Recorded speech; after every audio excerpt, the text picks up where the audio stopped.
শীতের মধ্যে নামাজে মন না বসলে কি করব? আমি নিজেকে এবং আমার স্বামীকে হেদায়েতের পথে কিভাবে আনবো? একাধিক নিয়তে নফল নামাজ পড়া যাবে কিনা? পিরিয়ডের সময় 3 কুল ও আয়াতুল কুরসি পড়া যাবে? আজান দেওয়ার সময় কানে 2 আঙ্গুল দেওয়া কি জরুরি? এটা কি সুন্নাত?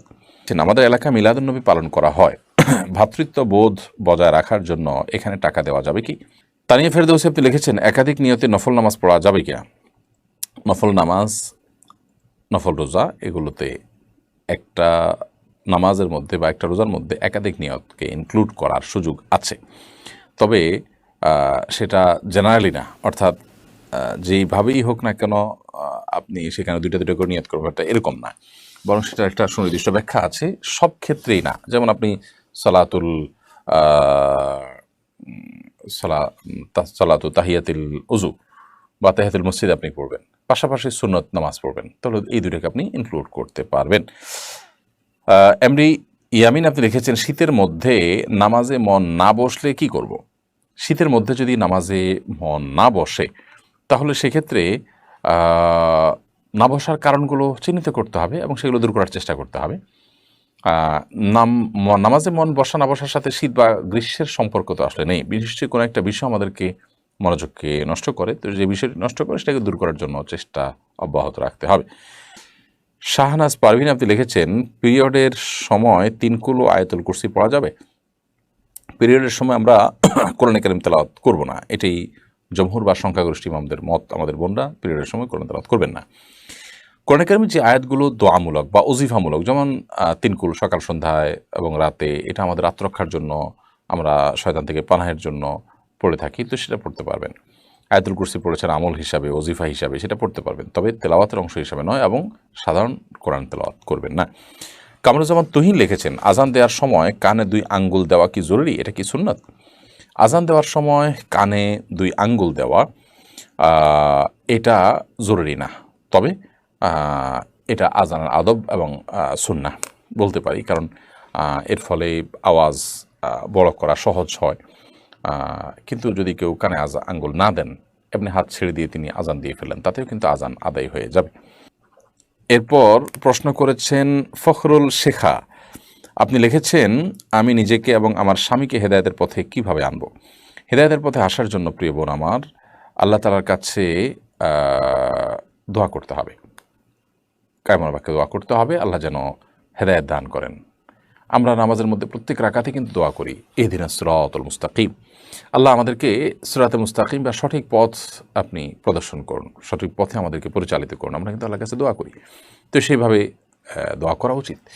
সেই সাথে আল্লাহ রাব্বুল আলামিনের কাছে আমাদের আরও যে হেদায়েত লাভের দোয়া আছে সেগুলো করা উচিত। বিশেষ করে সূরা ফাতিহা যখন ইহদিনাস সিরাতাল মুস্তাকিম পড়ব, তখন আমি যে আল্লাহর কাছে হেদায়েত কামনা করছি সেটা বুঝে, সেটা জেনে, সে কথা মাথায় এনে তারপর আমরা আয়াতটা যদি তেলাওয়াত করি, তাহলে প্রত্যেক রাকাতে কিন্তু আমি হেদায়েতের জন্য দোয়া করছি। এছাড়া রব্বানা হাবলানা রব্বানা লা তুযিগ কুলুবানা বা'দা ইয হাদাইতানা ওয়া হাব লানা মিন লাদুনকা রাহমা ইন্নাকা আনতাল ওয়াহ্হাব, আল্লাহ আমাদের অন্তরকে আপনি হেদায়েত দেওয়ার পর আর বক্র করে দিয়েন না,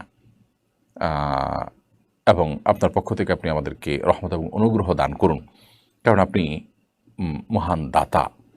তো এই দোয়াটাও বেশ চমৎকার একটা দোয়া হেদায়েতের উপরে থাকার জন্য, সেটি আমরা দোয়া করতে পারি। এছাড়া নবী সাল্লাল্লাহু আলাইহি ওয়াসাল্লামের বানানোর বিভিন্ন দোয়া আমরা করতে পারি। সকাল সন্ধ্যা দোয়াগুলোর ভিতরে হেদায়েতের উপরে অটল অবিচল থাকার অনেক দোয়া আছে, সেগুলো আমরা আল্লাহ তাআলার কাছে করতে পারি ইনশাআল্লাহ। তারা নিজের জন্য এবং স্বামী স্ত্রী পরস্পরের জন্য করতে পারেন।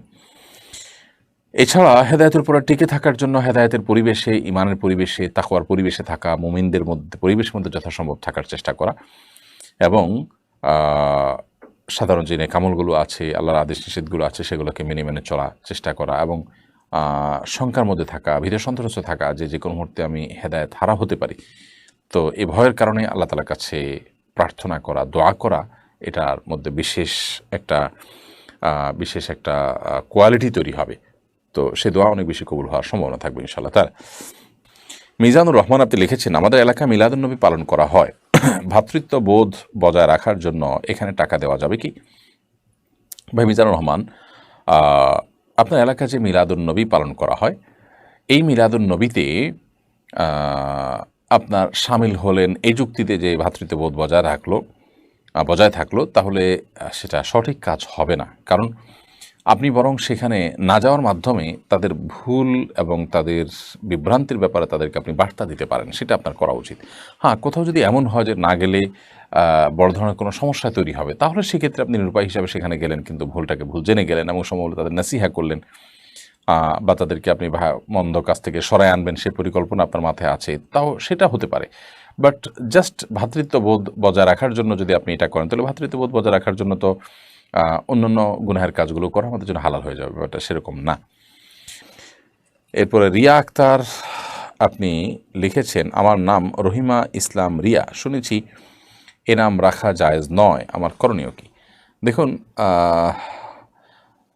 রহিমা এই নাম, এর অর্থ অনেক বেশি দয়ালু নারী, সীমাহীন দয়ালু নারী। তো আসলে সীমাহীন আল্লাহর ক্ষেত্রে যে অর্থে ব্যবহার হবে, মানুষের ক্ষেত্রে তো আর সেই অর্থে ব্যবহার হবে না। তবে কোরআনে কারিমে আল্লাহ রব্বুল আলামিন নবী সাল্লাল্লাহু আলাইহি সাল্লামকে রউফুর রহিম বলেছেন। তো সেই দিক থেকে এটি মানুষের জন্য প্রযোজ্য হয়। বিধে আপনি রহিমা নাম রাখলে যে গুনাহ হয়ে যাবে, এটা সেরকম না।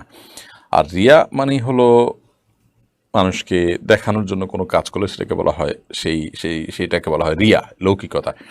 তো এছাড়াও রিয়া দেখানো, প্রদর্শনটা ভালো কাজের প্রদর্শন হতে পারে, আরও বিভিন্ন অর্থে হতে পারে। রিয়া মানেই যে শুধুমাত্র ওই ইবাদতে লোক দেখানো, সেটাই রিয়া, শুধু সেটা নয়, বরং লোক মানে দেখানো, এই দেখানোটা বিভিন্ন ক্ষেত্রেই হতে পারে। যদিও পরিভাষা রিয়া বলতে শুধু ওইটাই বোঝায়, কিন্তু শব্দের অর্থটা অন্য কোনো ক্ষেত্রেও ফিট হতে পারে। বিধায় এই নাম রাখলে গুনাহ হয়ে যাবে, ব্যাপারটা কিন্তু সেরকম নয়। মিথিলা ইসলাম লিখেছেন, আমি মাঝে মধ্যে কাজের প্রয়োজনে ঢাকা যাই, অল্প সময়ের জন্য গেলেও আমি পুরো নামাজ পড়ি, এটা কি ঠিক আছে নাকি কসর পড়তে হবে? দেখুন, কাজের জন্য আপনি যখন ঢাকায় আসেন, তখন ঢাকায় যদি আপনার কোনো নিজস্ব ঠিকানা না থাকে, যেখানে আপনার বাসা বাড়ি যেটাকে বলা যায় বর্তমান ঠিকানা, ভাড়া বাসা হোক, নিজের বাসা হোক, এরকম কোনো ঠিকানা যদি আপনার না থাকে, বরং আপনি হোটেলে ওঠেন বা আত্মীয় বাড়ি ওঠেন, বা আপনি এমন কোথাও ওঠেন যেখানে আসলে আপনি কন্টিনিউয়াসলি থাকেন না, যেটা আপনার বর্তমান কিংবা স্থায়ী কোনো ঠিকানা না, এরকম যদি হয়, তাহলে সেক্ষেত্রে অবশ্যই আপনি কসর নামাজ পড়বেন, পুরো নামাজ সেখানে পড়বেন না। সফর অবস্থায় কসর নামাজ পড়তে হবে। কসর নামাজের নির্দেশ আছে, তারপর আপনি ইচ্ছাকৃত বেশি ভালো করার জন্য পুরো নামাজ পড়লে সেটা জায়েজ হবে না ঠান্ডা মাথায়। এরকম করলে ভুলে হয়ে গেছে, এটা ভিন্ন বিষয়।